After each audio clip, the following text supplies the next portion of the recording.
ये क्वेश्चन है दीपक से आया है हमारे पास। क्वेश्चन में सिचुएशन क्या है, ये सिचुएशन इसको हम समझ लेते हैं। A bead of mass 1 kg is constrained to move on a smooth ring under the influence of a force F directed towards the shown fix point A.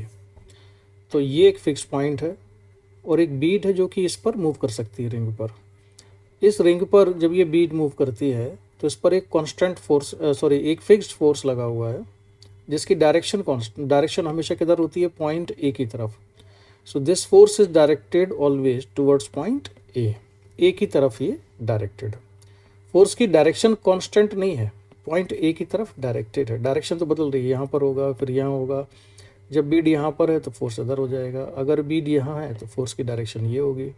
So direction of force is continuously changing, but it is always directed towards the point A. और जो distance है वो क्या दिए हैं, point A distant 1 metre from centre O of the ring of radius 2 metre. तो जो radius इसका ये 2 मीटर है और पॉइंट ए की सेंटर से डिस्टेंस है 1 मीटर। ठीक है, जो फोर्स लग रहा है इस पर वो फोर्स का मैग्नीट्यूड भी बदलता है और वो मैग्नीट्यूड किस तरह से चेंज हो रहा है, F equal to 3/r² Newton. हमको निकालना यह है, find minimum speed in metre per second of bead when it is nearest to A.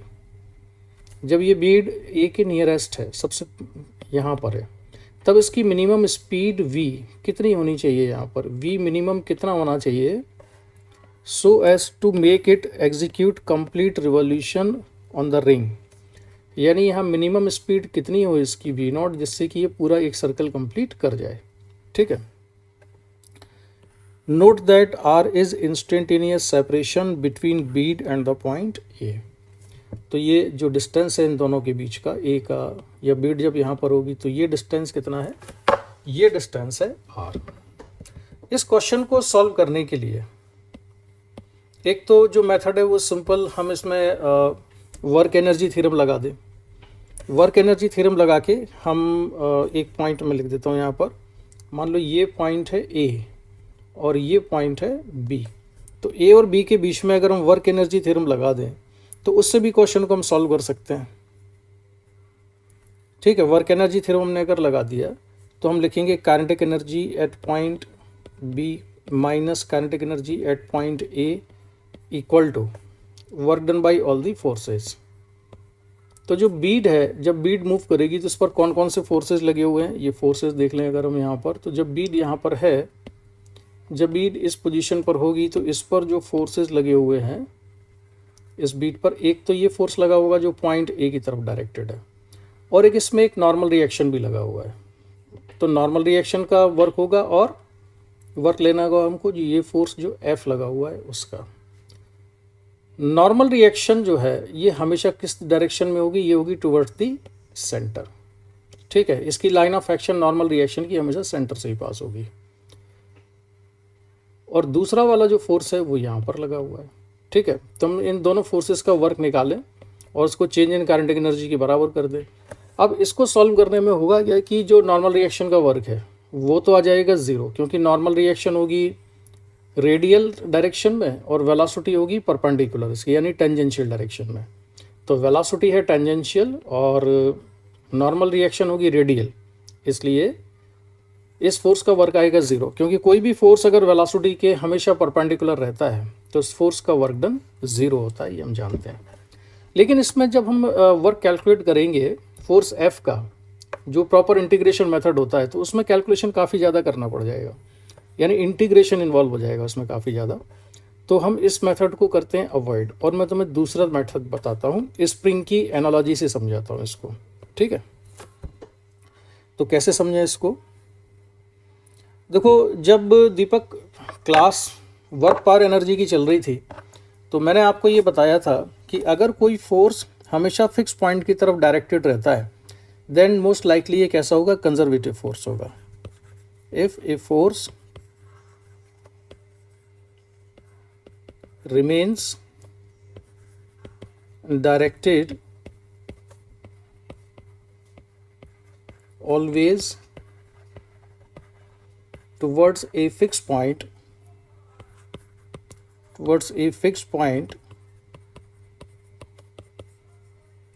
then it is a conservative force. Most likely conservative ही होता है।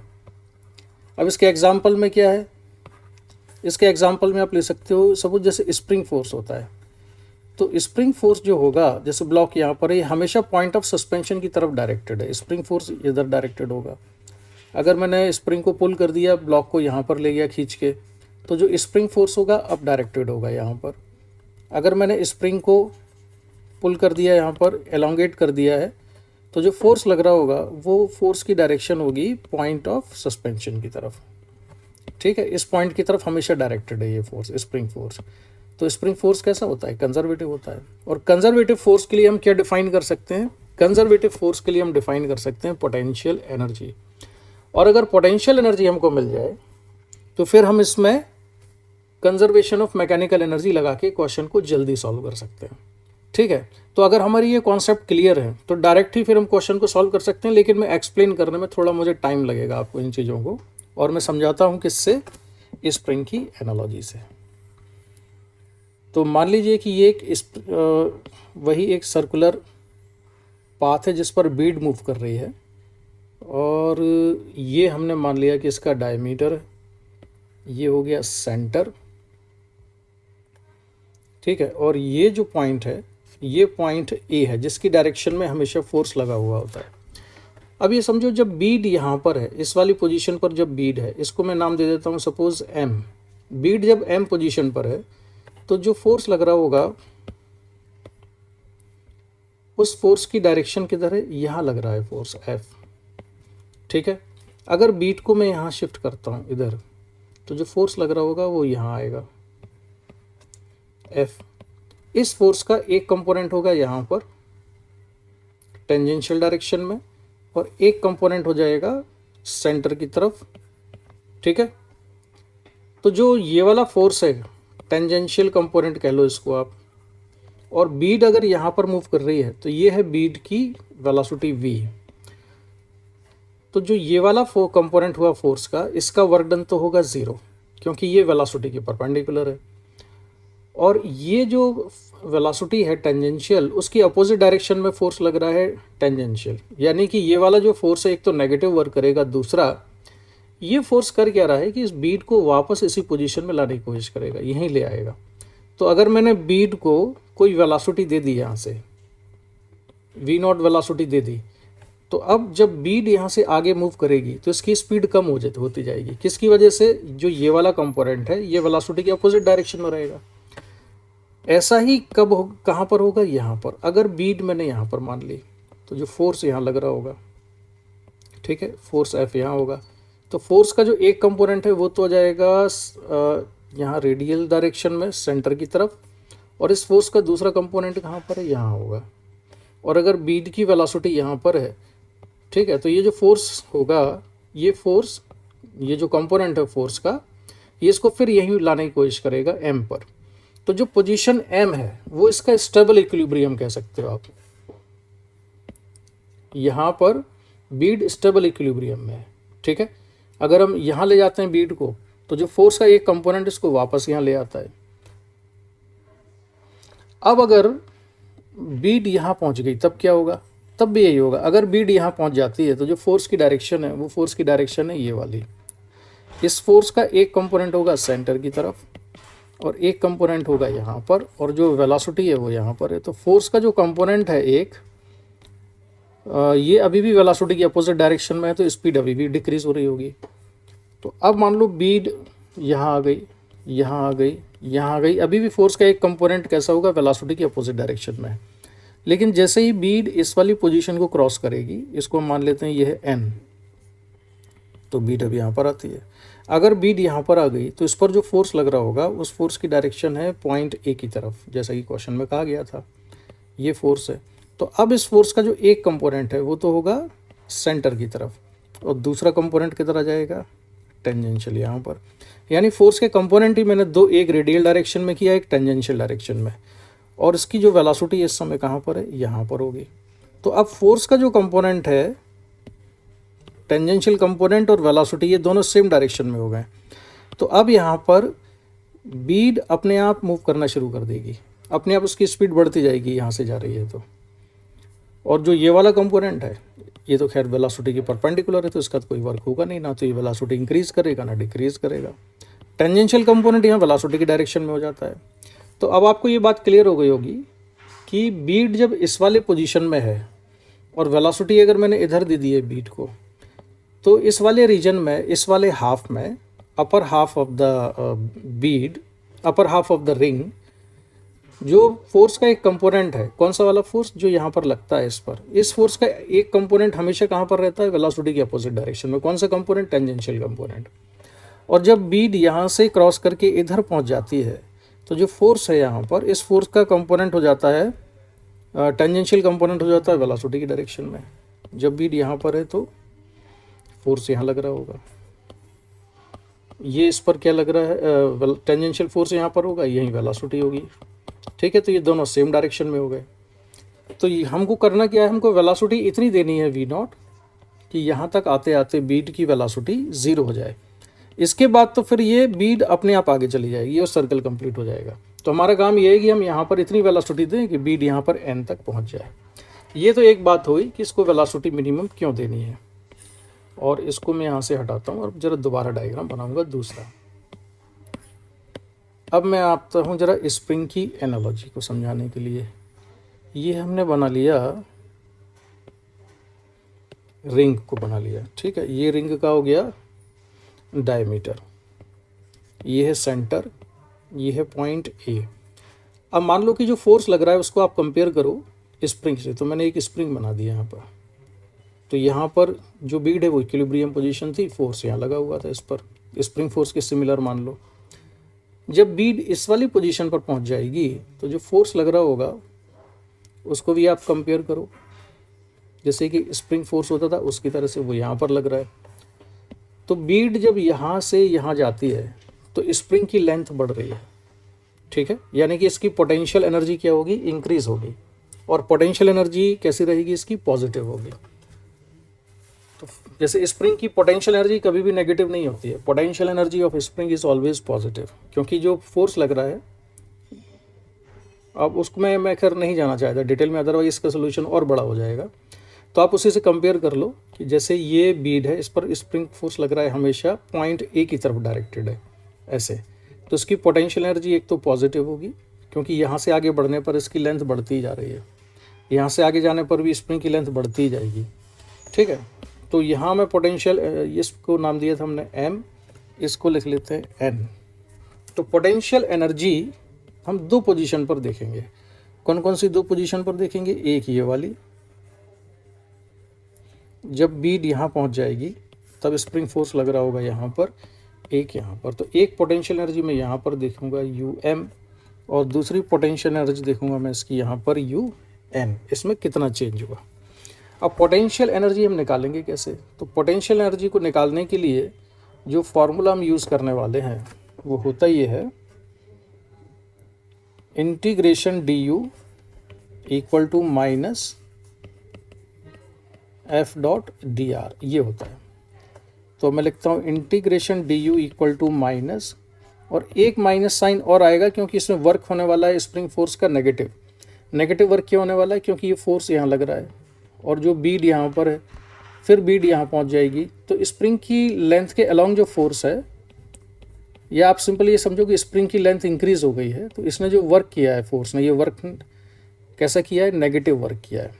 मैं उतना डिटेल में अभी समझाने में आपको नहीं जाना चाहता हूँ कि इस पर जो फोर्स लग रहा था उसके पॉइंट ऑफ एप्लीकेशन का डिस्प्लेसमेंट स्प्रिंग की लेंथ के अलोंग डिस्प्लेसमेंट की अपोजिट डायरेक्शन में हुआ है। ठीक है, आप ये मान लो कि जैसे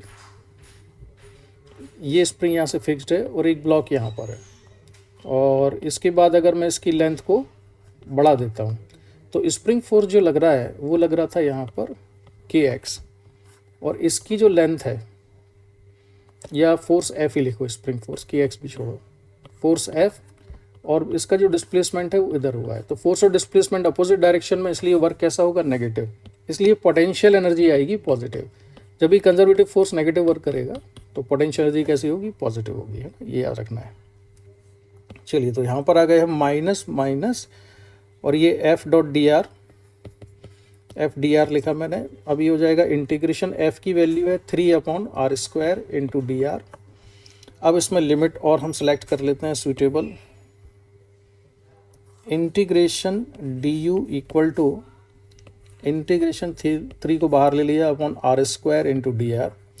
और r की वैल्यू इनिशियल कितनी है, इनिशियली r की वैल्यू कितनी है, तो देखो ये जो डिस्टेंस है यहाँ पर, ये डिस्टेंस कितनी दी हुई है इसमें, ये जो डिस्टेंस है ये 1 मीटर है, क्योंकि रेडियस कितना दिया था 2 मीटर, ये 1 हो गया, तो ये बचा हुआ डिस्टेंस जो है ये भी कितना है 1 मीटर है। और जब ये बीड यहाँ पर पहुँच जाएगी तो r की वैल्यू a से लेके यहाँ तक की कितनी हो जाएगी, 3 मीटर के बराबर। ठीक है, तो अब हम लगा देते हैं यहाँ पर लिमिट। तो r की वैल्यू इनिशियली कितनी है, 1 के बराबर है। तब पोटेंशियल एनर्जी किस पॉइंट की लिखी मैंने, ये um, इस वाले पॉइंट की। तो ये पोटेंशियल एनर्जी um, और जब डिस्टेंस हो जाती 3 तो इसको पोटेंशियल एनर्जी को लिख लिया हमने un।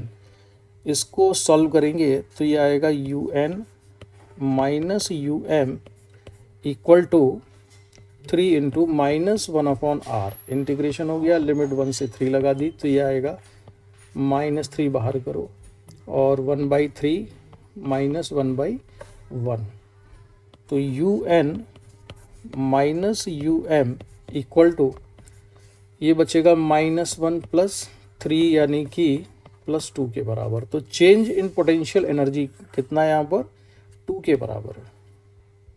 ठीक है, पोटेंशियल एनर्जी में चेंज कितना हुआ, 2। अब मैं यूज़ करता हूँ यहाँ पर using conservation of mechanical energy.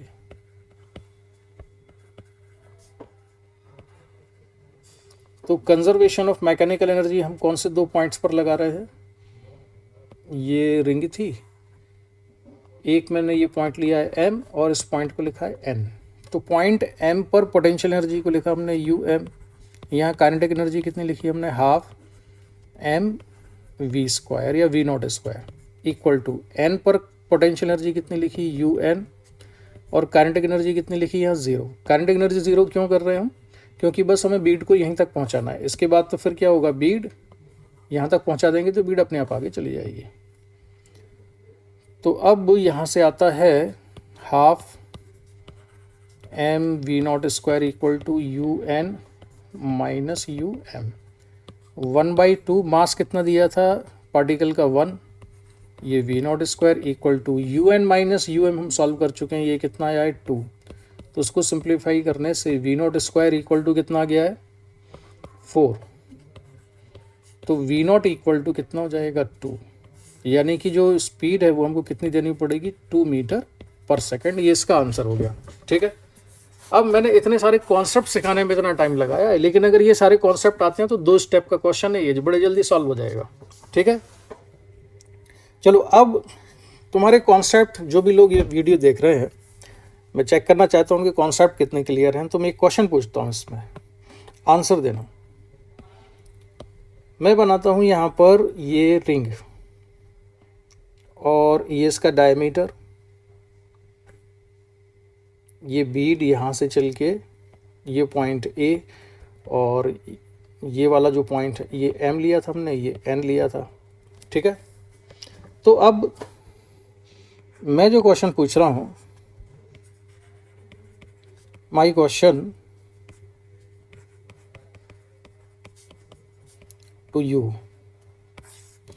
जब यहाँ पर वेलोसिटी हमने ले ली है v0, यहाँ पर वेलोसिटी कितनी है, यहाँ पर हमने वेलोसिटी 0 ले ली है। ठीक है, लेकिन अगर ये बताओ कि जो फोर्स लग रहा था वो हमेशा किस पॉइंट की तरफ डायरेक्टेड है, वो फोर्स जो बीड पर लगता है, जो बीड है इस पर लगने वाला जो फोर्स है ये हमेशा पॉइंट A की तरफ डायरेक्टेड है। So force F